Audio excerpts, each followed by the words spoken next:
The morning air at Denver International Airport carried that familiar blend of jet fuel, coffee, and anticipation. Travelers hurried in every direction, the sound of rolling suitcases and muffled boarding announcements creating an oddly soothing chaos. Emily Carter stood near gate B42, hugging the strap of her small backpack. It was early August, and at 13, she was embarking on her first trip alone, a short flight to Seattle to visit her grandmother. Her mother knelt in front of her just before the boarding call, smoothing a stray hair from Emily's face. "You'll be fine, sweetie. Just remember to text me when you land," she said with a reassuring smile that carried just a hint of worry. Emily nodded, trying to look confident, though her heart was pounding faster than she wanted to admit.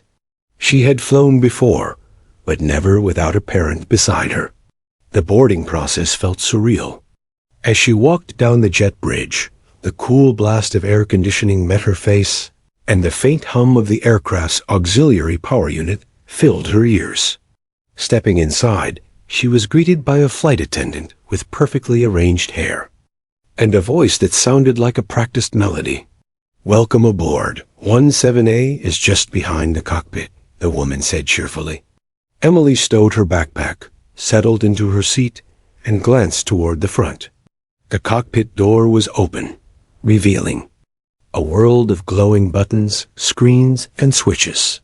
It was like stepping into the control room of a spaceship. She'd always been fascinated by flight, maybe because her dad, before he passed away, had an old computer flight simulator that she'd spent countless afternoons exploring. As passengers continued to file in, the captain, a tall man with graying hair and a calm, almost fatherly demeanor, stepped out to stretch. His eyes met Emily's for a brief second.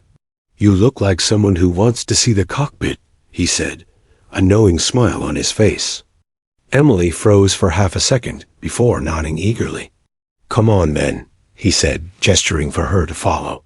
She stepped into the cockpit, her sneakers squeaking slightly on the rubber floor mat.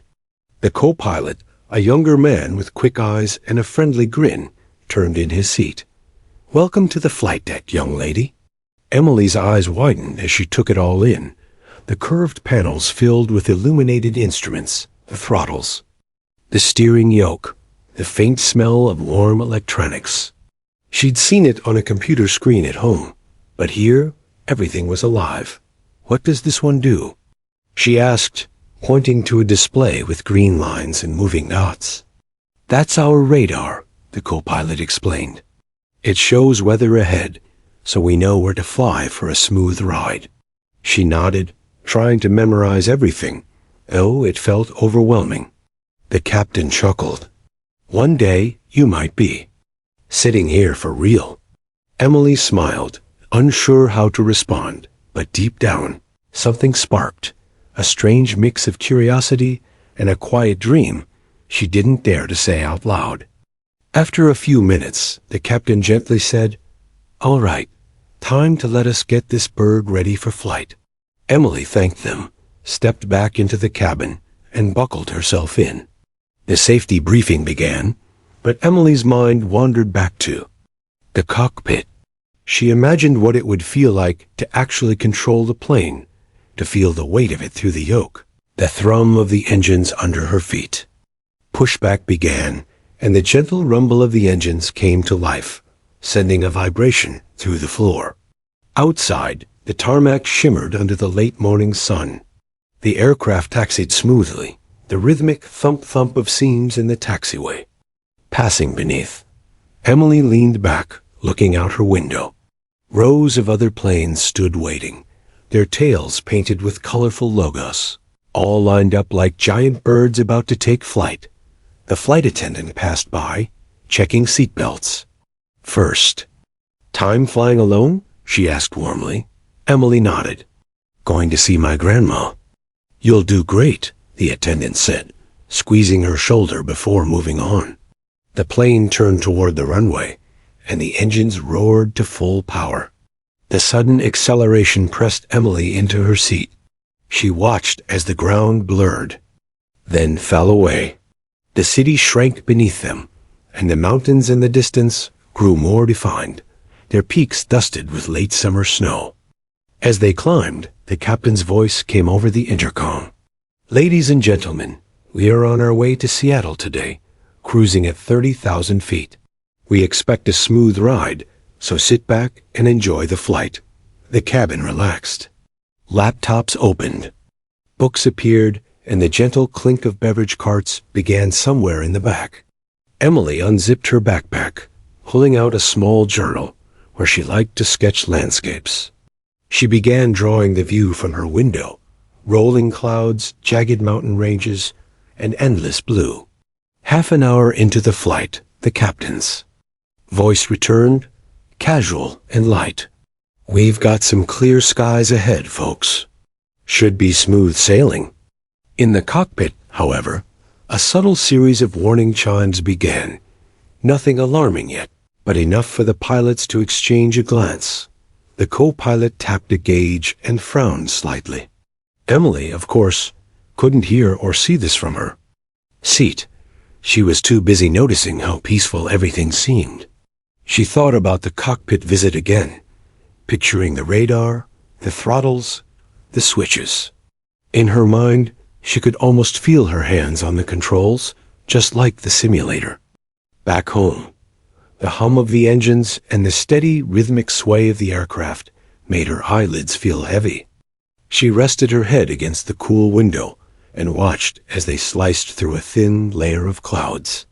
For a moment, she imagined herself not as a passenger, but as the pilot, the one responsible for keeping this massive machine in the sky.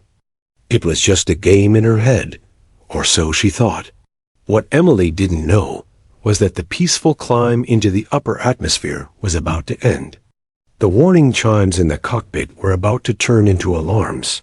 The pilot's calm expressions would soon shift, and before long, she would be standing exactly where she'd stood earlier. Only this time, no one else would be able to take the controls.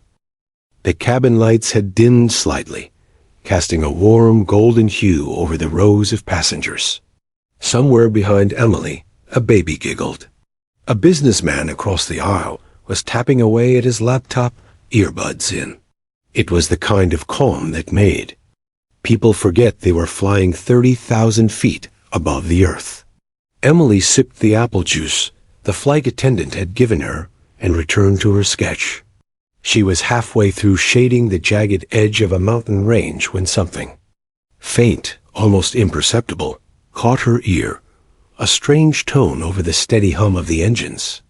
It wasn't loud, not alarming, more like a digital ping that didn't belong to the background noise she'd gotten used to. The sound came again, then again, slightly faster. In the cockpit, the pilots heard it clearly. It was a cabin pressure alert, a subtle early warning designed to get their attention before things became dangerous.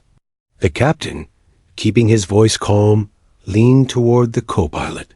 "Check the pressurization system." The co-pilot scanned the gauges. Reading slightly low, could be a sensor glitch. The captain adjusted a knob, and the hissing sound of air circulation increased slightly. "Keep an eye on it." Emily didn't know any of this. To her, the sound faded, and the hum of the engines returned as the only constant. She went back to her drawing.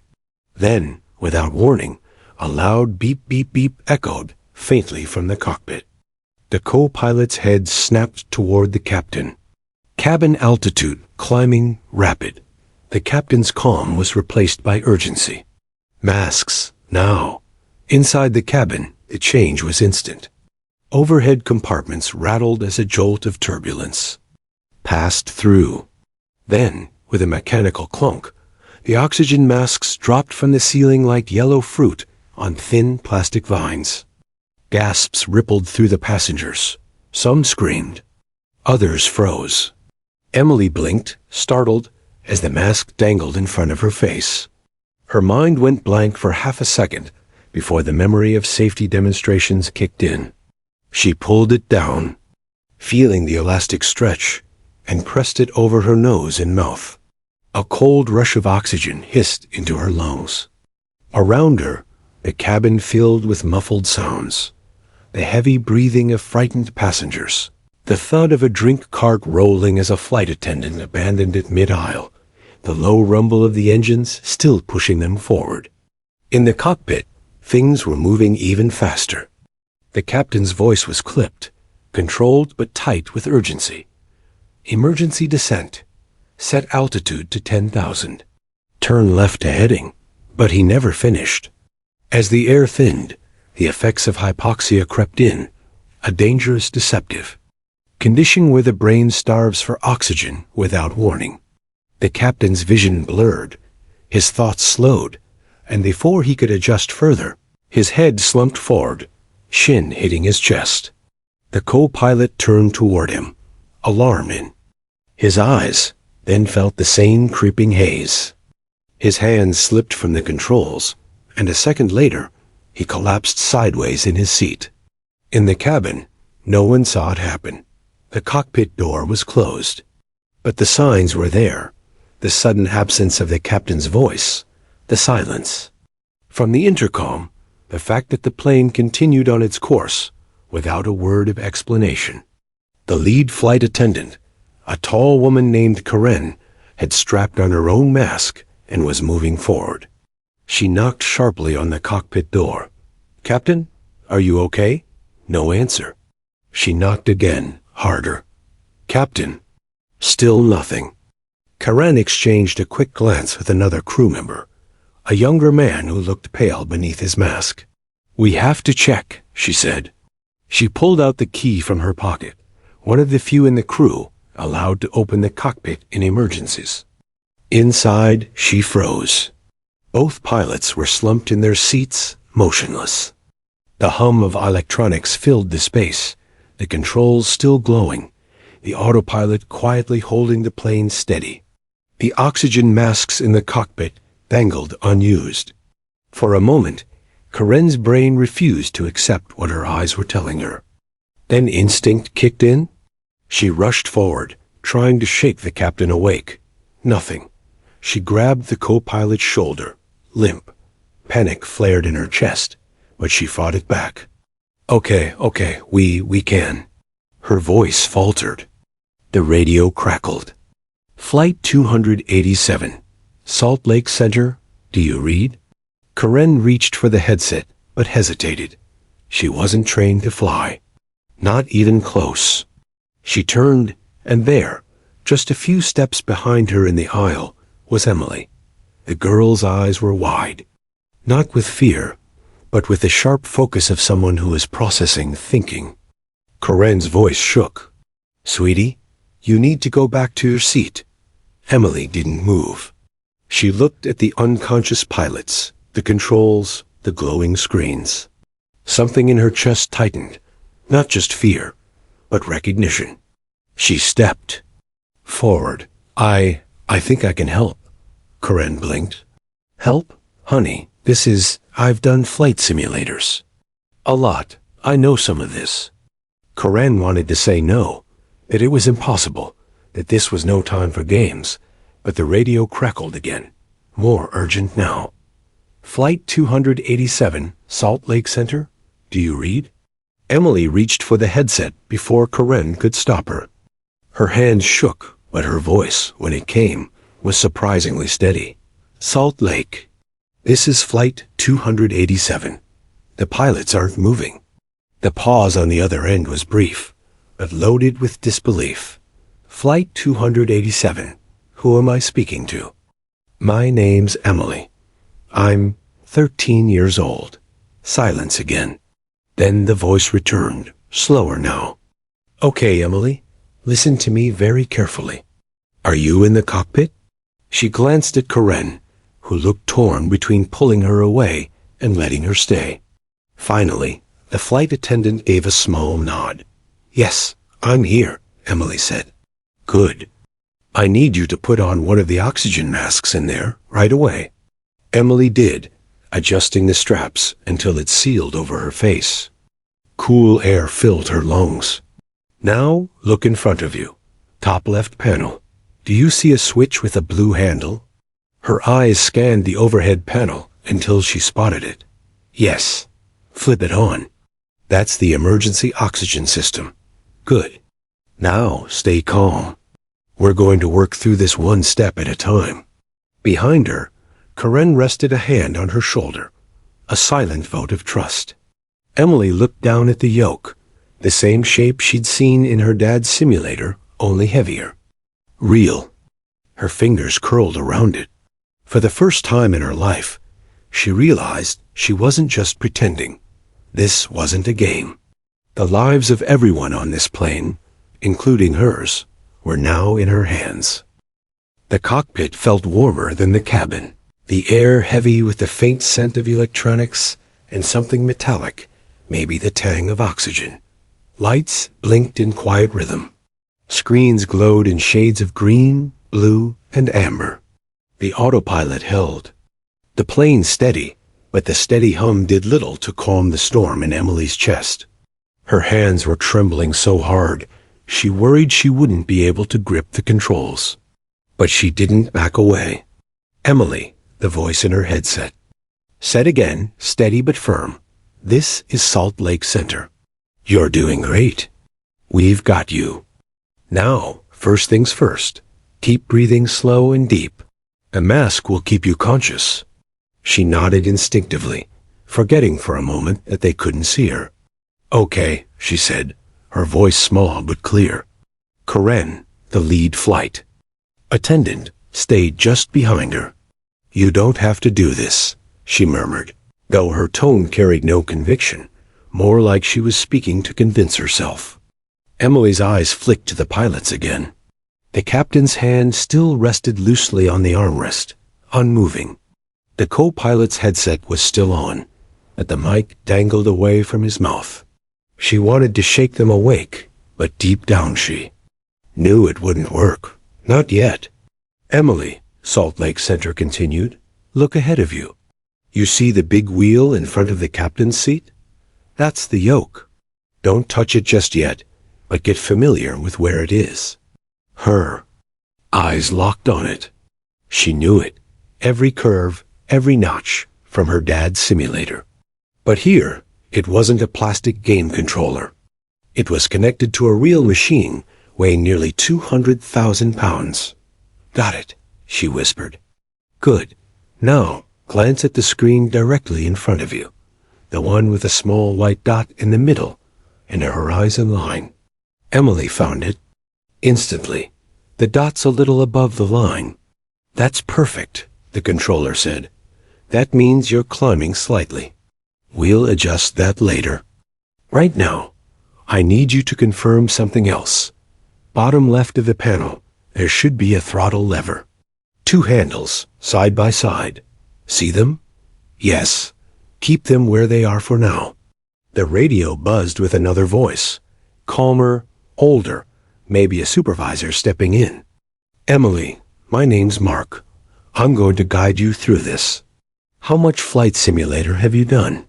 A lot, she said quickly. Mostly small planes, but I've done jets too. I know some instruments, autopilot, approach stuff. There was a brief pause, like he was considering the weight of her words. All right then, Emily. That makes this easier. We're going to keep the autopilot on for now, but we need to make sure you're ready to take over if it disconnects. Behind her, Karen let out a slow breath. The younger flight attendant, the one who had followed her into the cockpit, muttered something under his breath like, I can't believe this is happening. The plane gave a small shudder. Emily's grip on the armrest tightened. That's just turbulence, Mark said quickly. Don't let it scare you. The autopilot's still holding steady. Emily forced herself to focus on the instruments, on the voices in her ear, not on the occasional sobs from the cabin behind her. Okay, Mark said. Next step, confirm your altitude. Emily scanned, found the altimeter, and read it out. 30,000 and a little. Good. That's where you need to be for now. But the air's thinner here. That's why the pilot's blacked out.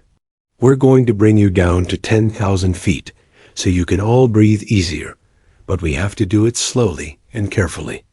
Something about bring you down made her chest tighten. But she nodded. How? On the autopilot panel, top center, look for a knob labeled altitude. See it? She found it, fingers hovering just above. Turn it slowly down to 10000. She did, watching the numbers spin downward. Good. Now, just to the left, there's a button marked LVLCHG, or flight level change. Press it. The moment she did, she felt the plane's nose dip slightly. The sound of the engines shifted, a deeper hum, as they adjusted power for descent. In the cabin, a ripple of murmurs went through the passengers. They felt the change too. You're doing great, Mark reassured. Now, while it descends, I want you to keep your hand on the yoke, lightly. Don't fight it, just feel how it moves. Her fingers curled around the leather-wrapped grips. It was heavier than she'd expected, even with the autopilot. This plane will almost fly itself if you let it, Mark said. But you still have to tell it where to go. The reality hit her in waves. This wasn't just about holding on. She had to think ahead. They'd need to land. Soon. Mark. I've never landed a plane this big, she admitted, her voice cracking. I know, he said gently, but I have. Hundreds of times. And I'm not letting go of you until we're on the ground. Deal? Emily swallowed hard. Deal. A sudden bump jolted the cockpit, knocking her knee against the panel. She winced. Turbulence? She asked. Yep, normal. Just keep the wings level, that's all. She glanced at the artificial horizon. The little white dot wobbled slightly, but she held the yoke steady, breathing deeply. Emily, Mark said after a moment, you're doing better than some student pilots I've trained. Now we're about 15 minutes from starting your approach. Do you know where Boise is? Yes, in Idaho. That's right. They've cleared all traffic for you. Emergency crews will be standing by. You're going to be fine. Karen touched Emily's shoulder again. You hear that? They believe in you. For a fleeting second, Emily allowed herself to believe. It too, but in the back of her mind, a question gnawed at her. What if she messed up? What if she turned too soon, too late, too much? As if reading her thoughts, Mark's voice came through, softer now. Emily, there's something I tell every pilot in training. The plane doesn't know how old you are. It only knows what you tell it to do. You've got the skills. We'll handle the rest together. She let out a shaky laugh. Okay. The descent continued, the altimeter ticking down. The air pressure in the cabin slowly increased. Passengers could breathe easier now, though the masks stayed in place. Emily glanced again at the unconscious pilots. Will they be okay? They should be, once they get oxygen, Mark assured. That's why we need to get you down as soon as we can. Another shudder passed through the plane. Emily steadied the yoke. You've got this, Mark said. From here on out, Emily. You're flying the plane. And for the first time since stepping into the cockpit, she didn't feel like a passenger pretending to help. She felt like the pilot.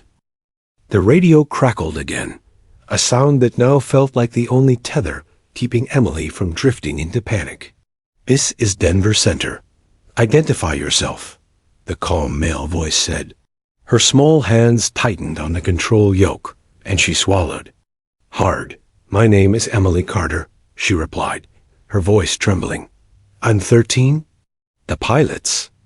They're not moving. I think they're dead. I don't know what to do. There was a brief, tense pause before the voice returned, steady and warm. Emily, I need you to stay calm. I'm going to guide you. Can you see the horizon? She leaned forward, glancing through the cockpit windows.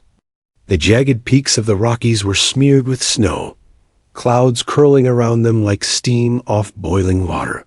Yes, it's tilted, she said, realizing for the first time how much the plane was banking. "That's okay," the controller said. "Gently, and I mean gently, turn the yoke the other way until the horizon looks level." Her fingers were slick with sweat as she tried. The yoke was heavier than she expected, and the massive jet resisted her in the air. But slowly, almost painfully slowly, the view outside began to straighten. Her chest rose and fell faster, adrenaline flooding her tiny frame. "Good job, Emily. Now, what's your altitude reading?" She scanned the jumble of dials, switches, and digital screens, her eyes darting in panic. I don't know where it is." "Look for the round gauge with numbers going in a circle. Thousands on the outer ring." Her eyes landed on it. The needle was just above the 9. 9,000? She asked hopefully. 9 kilometers, he corrected softly. "That's about 30,000 feet. You're high, Emily, but we're going to bring you down safe." Her heart pounded. She knew what 30,000 feet meant. She'd read it in books, seen it in documentaries. That was higher than most mountains. If she made a mistake now, there'd be nothing between her and the thin ground but thin air. She looked at the slumped forms of Captain Harris and First Officer Lane. They hadn't moved at all. Their oxygen masks dangled uselessly at their sides. She'd tried once to shake Harris awake, but his head only lolled forward. A sick knot twisted in her stomach. The controller's voice cut through her spiraling thoughts. "Emily, listen to me carefully. Do you see a small lever with a red handle, labeled autopilot?" She found it. "Yes. Flip it off. You're going to feel the plane move under you. Don't fight it too hard. Just keep it level." She hesitated. "What happens if I mess up?" "You won't," he said, in a tone that made her almost believe it. With a deep breath, she clicked the autopilot off. Instantly, the aircraft shuddered, its nose dipping slightly. Emily's arms strained against the sudden change, the muscles in her forearms burning. "That's it, Emily. Easy corrections. Remember, small moves." She made tiny adjustments, watching the horizon line as if her life depended on it, because it did. Her mind raced. How long could she do this? She didn't even know where they were going. Where? Where do? "I land?" she asked. There was a pause on the line, and when the controller spoke again, his voice was measured. "We're working on that. Closest major runway is in Denver. But first, we need to start your descent. You're breathing thin air up there, and so are the passengers." Her stomach dropped. The passengers. She hadn't even thought about them. She imagined rows of strangers, maybe sleeping, maybe terrified, depending on whether they realized what was happening. She imagined mothers holding children, businessmen gripping their armrests, people trusting that a trained crew was keeping them safe. But right now, she was the crew. "Emily," the voice said again, "look for the throttle levers in the middle console. Push them slightly back, just a little. We'll bleed off speed before we go down." Her hands shook as she did it. The engine's roar softened, and she felt the subtle shift in the plane's momentum. "You're doing great. Now we're going to descend. Keep the nose just a hair down, and watch your vertical speed indicator." It felt like trying to pat her head and rub her stomach while balancing on a moving bicycle. But somehow, she kept the descent smooth. A flicker of movement caught her eye. One of the pilot's chests rose shallowly, then fell. They weren't dead, at least not yet. Maybe. Maybe if she got low enough, the oxygen would help them. The thought filled her with a burst of determination. She wasn't just flying for herself. She was flying to save them too. Minutes stretched into an eternity. Her arms ached, her legs trembled against the rudder pedals. The headset crackled again, another voice joining the first. A woman this time, calm and precise. "Emily, I'm Captain Sarah Mitchell. I'm going to be your co-pilot from the ground. I've landed more 737s than I can count. You and I are going to do this together, okay? Emily nodded instinctively, forgetting the woman couldn't see her. Okay. Captain Mitchell's voice was different from the male controllers, a blend of steel and warmth that made Emily straighten her back a little. First thing, I need you to check your flap setting. That's a lever with numbers like 1, 5, 10, 15 on it. She found it, hesitating only for a second before confirming. It's on 5. Good. Keep it there for now. We'll change it later. They walked her through every tiny step, every adjustment. She could feel the cabin's pressure normalizing slightly. Maybe the pilots and passengers were breathing easier now. Then Mitchell's voice shifted, softer, more personal. Emily, I want you to know something. You're doing something most adults could never do. You're in control of a jetliner, at night, over mountains. That takes courage. Emily felt a strange mix of fear and pride well up in her chest. She wasn't sure if she wanted to cry or smile, so she just kept her eyes on the horizon. Outside, the Rockies rolled by beneath her like sleeping giants. The sky ahead was painted in streaks of pink and orange from the setting sun, light glinting. Off the plane's wings. Somewhere down there, a runway was waiting, and hundreds of lives depended on her finding it. She tightened her grip on the controls. Okay, Captain Mitchell. What's next? The cockpit smelled faintly of ozone and hot electronics. Emily's hands gripped the yoke so tightly, her knuckles were white. The APU's whine vibrated through her seat as the jet shuddered. Through the windshield, clouds flashed by in rapid. Bursts white, then gray, and nothing but blinding sun. Emily, listen to me. The calm but urgent voice of Captain Harris filtered through her headset. He was still somewhere in the cabin, recovering from the rapid depressurization that had knocked him unconscious minutes earlier. You're doing great. Keep your eyes on the artificial horizon. You're our only shot at getting this bird down. The words didn't comfort her. They landed like weights in her chest. She had been at the controls for nearly 15 minutes. Now, her arms burning with the effort of keeping the plane level. Every tiny twitch of the yoke sent the 737 swaying, and the altimeter spun downward in jerky increments. Emily forced her eyes away from the blinking warning lights on the overhead panel. She focused on the instrument cluster. Airspeed steady. At 280 knots, altitude just under 27,000 feet. They had to get much lower, but she didn't dare dive too fast. Somewhere below, passengers were holding hands, crying, praying. And somewhere behind her, her mother sat with eyes full of fear, but lips pressed together, refusing to cry in front of her daughter. Okay, Harris continued, we've got turbulence ahead. That's good. It means we're close to a storm layer that can get us lower quickly, but it's going to get rough. I need you to ease the nose down just 2 degrees. Her fingers shook as she nudged the yoke forward. The plane responded sluggishly at first, then pitched down more sharply than she intended.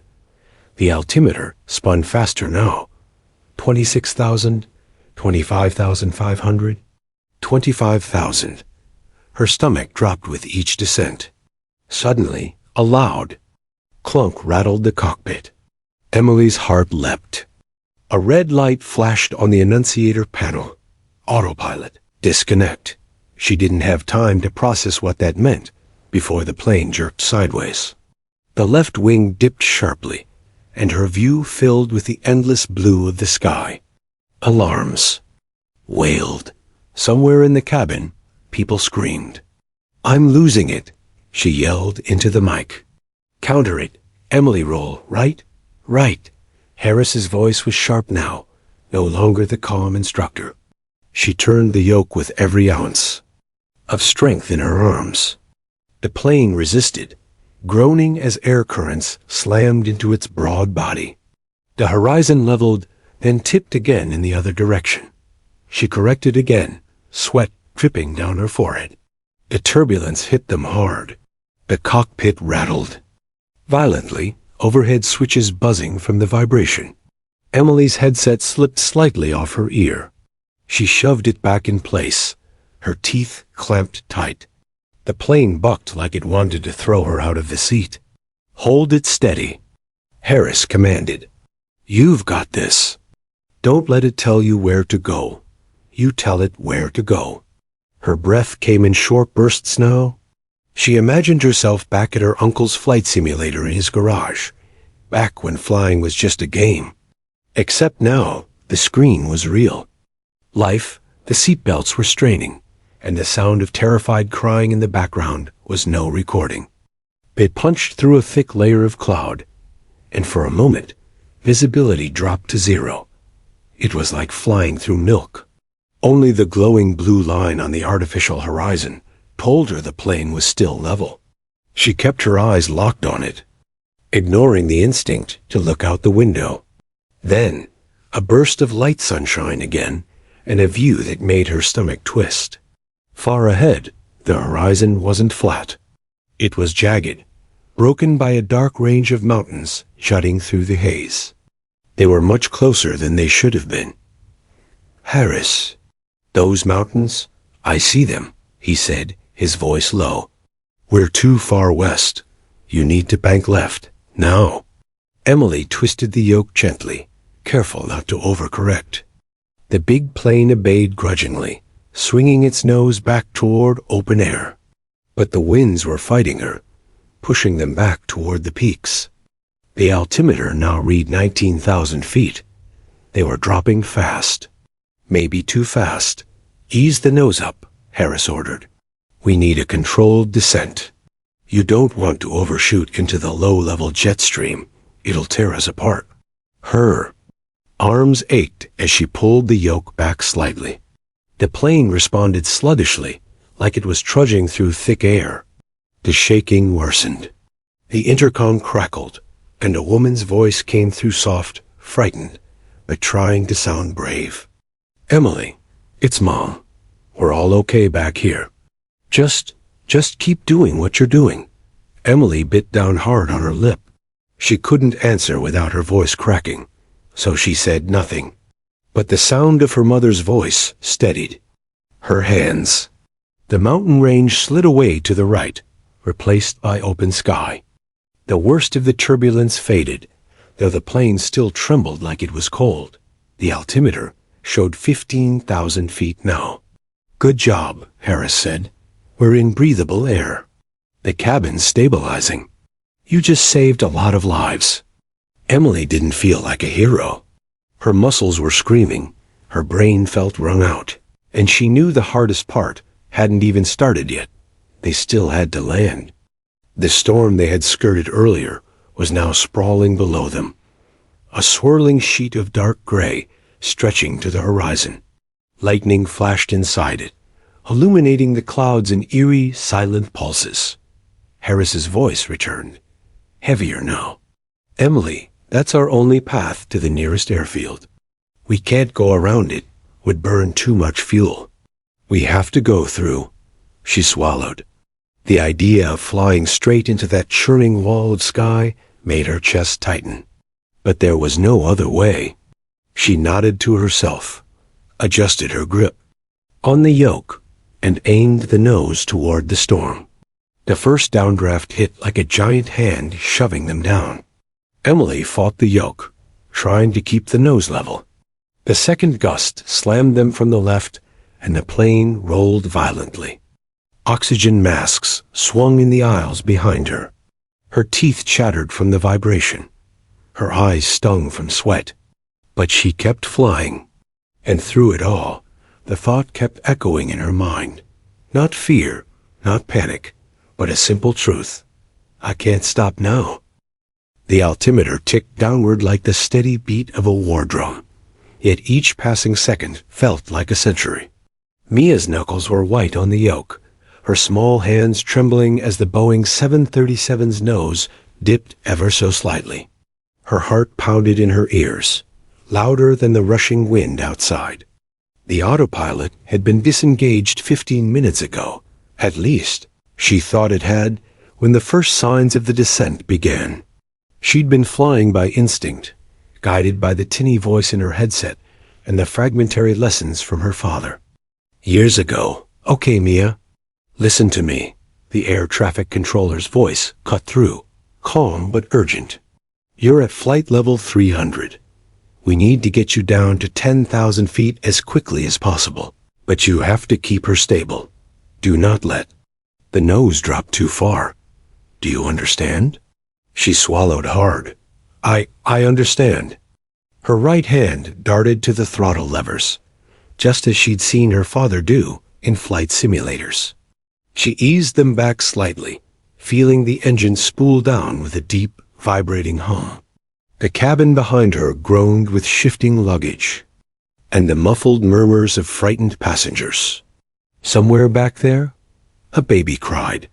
Somewhere else, a man muttered prayers under his breath. Her headset crackled again. Mia, we're lining you up for a gradual descent corridor. I want you to picture a staircase. Each step is 1,000 feet. You'll take one step at a time. Don't jump ahead. Can you do that? Yes, she said, though the word felt brittle. The first step went smoothly. The second, less so. A sudden gust of turbulence hit them broadside, jolting the plane as though an invisible giant had shoved it. Mia gasped and fought the yoke, the heavy resistance shocking her arms. Her muscles screamed under the strain, but she managed to level them out again. You're doing great, Mia, the controller reassured her, though she could hear the strain in his voice now. Remember, slow inputs. Don't overcorrect. But there was something else, something no one on the ground could see. One of the oxygen systems had partially failed, and the thin air at 30,000 feet had already left Mia's head feeling foggy. It was harder to think now, harder to remember which lever did what, harder to recall the emergency checklist. The voice in her ear was rattling off. Her vision blurred for a moment. She blinked hard. Mia? You still with me? Yes, she breathed, though her voice wavered. Her mind flashed back to the first time she'd ever been in a cockpit. She was 7 years old, sitting on her father's lap, his hands guiding hers as they pretended to bank the plane over a toy city on the simulator screen. Flying's like a conversation, he had told her. You don't shout at the plane, you talk to it. Listen to what it's telling you. Now, the 737 was screaming. Warning chimes erupted, bank angle, as a sharp tilt pulled at her body. Passengers cried out behind her. She fought the yoke, forcing the nose back level. Sweat stung her eyes. Good recovery, Mia, the controller said. You're halfway there. We're bringing you into visual range of the coast. You'll see the ocean soon. Can you keep it steady for me? She nodded, forgetting he couldn't see her. I'll try. And the storm came. Dark clouds surged ahead, blotting out the horizon. Lightning flashed in the distance, followed by a low, rolling rumble. The descent corridor the controller had promised her was now a gauntlet of turbulence and rain. Mia, we're getting weather reports from your sector. You've got a squall line ahead. I'm going to vector you slightly east. Turn heading 085. She hesitated. Which knob was heading control again? Her eyes scanned the instrument panel, dizzy with the sheer number of buttons, switches, and readouts. She took a breath, found the knob with the small white arrow, and began to twist. The plane responded sluggishly, almost reluctantly, but the compass began to turn. Then another jolt, harder this time. The overhead bins rattled violently, a water bottle clattering to the cockpit floor. She heard passengers scream again. A man's voice yelled, "What's happening?" Mia, focus, the voice in her headset commanded. Eyes on your instruments. Forget the noise behind you. She tried, but the weight of those lives pressed on her shoulders. Every bump, Every lurch of the plane felt like a personal failure. Mia. The voice softened now. You're doing something incredible. You're saving them. Keep flying the plane. She tightened her grip, breathing through the panic. The storm pounded them, rain lashing the windshield, lightning flickering on the metal wingtips. But slowly, the altimeter needle crept lower. 18,000 feet, 15,000, 12,000. And then she saw it through a break in the clouds, a streak of blue, the ocean. Her heart leapt, but the relief was short-lived. Another warning light flashed on the console. Fuel low. Her stomach dropped. Tower? She stammered. We're almost out of fuel. There was a pause, longer than she wanted. Then the controller spoke again, his tone clipped. Understood. That means you've got one shot, Mia.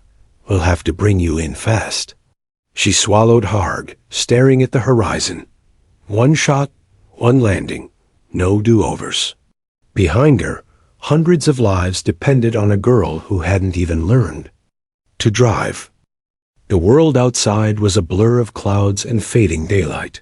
The altimeter ticked down slowly, each drop of altitude both a relief and a fresh wave of terror. Emily's small hands were locked on the yoke, knuckles pale. The voice from the radio, the calm, steady tone of Captain Ramirez from Air Traffic Control, was her lifeline. Every instruction was like a hand reaching through the chaos to guide her. Keep the nose level, Emily. You're doing perfect, he said. His confidence seemed impossible, yet it settled her trembling just enough to keep going. She had already been flying the aircraft for nearly half an hour, though to her it felt like an eternity. The passengers behind her were still eerily quiet. Not from calm, but from a collective, breathless fear. Somewhere in that cabin, mothers clutched children, strangers held hands, and prayers were whispered into the stale, recycled air. The first officer and captain still lay slumped in there. Seats beside her, oxygen masks strapped over their faces, but no sign of consciousness. Every now and then she'd glance at them, hoping for a flicker of movement. Nothing. It was still on her. Emily, in about 10 minutes, we're going to begin our final descent. Ramirez's voice came again. But we need to talk about speed. You're going a little fast. Can you pull back gently on the throttles? Her eyes darted to the controls. She knew the throttles, silver levers between the seats, from simulator games at home. But this wasn't a game. Every movement here mattered. She placed her right hand on the levers, heart pounding, and eased them back until the airspeed indicator began to dip. That's it. That's beautiful, Ramirez encouraged. Something about his praise made her chest swell. She wasn't just surviving. She was flying. Then turbulence struck. It wasn't violent at first, just a soft shudder. But seconds later, a sharp downdraft jolted the plane. The nose dipped, the instruments shook, and the cabin erupted in screams. Emily's grip on the yoke tightened as she fought to keep the plane level. Emily, listen to me. Ramirez's voice cut through the chaos. Do not overcorrect. Small, gentle movements. Let the aircraft ride through it. The plane rocked like a giant hand was tossing it back and forth, but she kept her focus on the artificial horizon. She could feel sweat beading on her forehead, trickling into her eyes. She blinked hard and stayed locked on course. The turbulence passed, after what felt like an hour, but was only minutes. Her breathing was ragged, but she had done it. She had kept them in the air. Emily, we've cleared you for landing at Denver International, Ramirez announced. Runway 34R. I'll walk you through every step. Landing. The word hit her like ice water. Flying was one thing. Bringing this massive jet down was another. She swallowed hard, the lump in her throat nearly choking her. Okay, she said, her voice shaking. As they approached, the glow of city lights began to pierce the fading evening sky. Denver sprawled beneath her like a glittering circuit board, but all Emily could see was the long, thin ribbon of runway lights in the distance. "Start lowering your flaps. First setting," Ramirez instructed. She reached for the flap lever, sliding it into position. The plane shuddered slightly, slowing more. "Good. Now lower the landing gear." The clunk of the gear deploying was loud in the cockpit, a mechanical reminder that this was no turning back.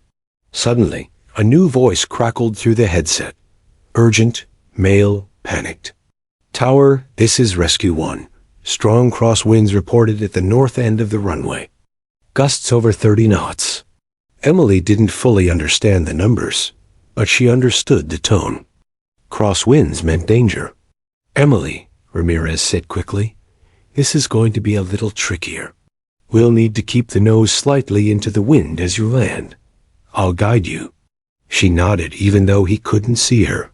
Her hands trembled, but her grip stayed steady. The runway was growing larger now, racing toward her. The descent rate felt too fast. Ease back just a touch. Good. Now a bit more left rudder. Perfect. Ramirez's voice was a constant thread, pulling her through the storm of her own fear. The wind caught the plane, pushing it sideways. Her instinct was to fight hard, but she remembered his earlier warning. Small, gentle movements. She corrected slowly, and the center line of the runway came back into view. "Almost there, Emily," Ramirez said. "Eyes on the end of the runway. Just keep her steady." Her heart was pounding so hard, it drowned out the sound of the engines. The ground rushed up to meet them. "Flare. Now," Ramirez said. She pulled back gently on the yoke, and the main wheels kissed the tarmac with a jolt. The nose gear followed, and suddenly they were rolling, brakes squealing, speed bleeding. Away. It was over. The aircraft slowed to a crawl, and she heard the distant wail of sirens as emergency vehicles closed in. Passengers erupted in cheers and sobs behind her. Emily sat frozen, her hands still on the yoke, tears finally spilling down her cheeks. "Emily," Ramirez said softly, "you just saved over 100 lives." And for the first time since the nightmare began, she allowed herself to breathe. The plane came to a slow stop on the runway, the emergency vehicles crowding close with flashing lights and blaring sirens. Emily sat in the cockpit, still gripping the yoke, trembling from exhaustion and relief. Outside, the hum of frantic voices and footsteps filled the air, but inside, a heavy silence pressed down on her. Her mind reeled from what she had just done. How had a 13-year-old girl, barely taller than the controls, managed to fly a commercial airliner through clouds, storms, and danger, and land it safely? The cockpit door swung open. Karen, the lead flight attendant, rushed in, tears streaming down her face. "Emily, you did it. You really did it." Emily could barely speak. The weight of the moment crushed her chest. "Are the pilots ... okay?" Karen shook her head gently. "They're stable, but unconscious. The medics are with them now. Thanks to you, they're alive." Her mother appeared then, rushing into the cockpit, arms wide. "Emily, my brave girl," she cried, pulling her into a fierce hug. Emily's knees buckled, and she clung tightly, letting the sobs she'd held back flood free. Emergency personnel helped Emily out of the cockpit. Cameras and reporters swarmed, flashing lights and questions. But all she could think about was the faces of the passengers, strangers she had saved, their lives intertwined with hers in a moment of crisis. Days later, the hospital was a blur of white walls and machines. Emily sat beside Captain Harris's bed as he slowly opened his eyes. His gaze met hers, filled with gratitude and something deeper, awe. "You flew that plane," he said quietly. "You saved us all." Emily smiled weakly. "I just did what I had to." But deep down, she knew this was the moment her life had changed forever. News outlets across the country hailed Emily as a hero. Interviews, awards, and accolades poured in, but she remained humble. A girl who had faced impossible odds and refused to let fear win. Yet the true victory was quieter, in the grateful smiles of the passengers, the relieved embraces of her family, and the knowledge that courage can come in the smallest packages. Emily Carter had taken control at 9 kilometers altitude when everyone else passed out, and she proved that sometimes bravery doesn't wait for adulthood.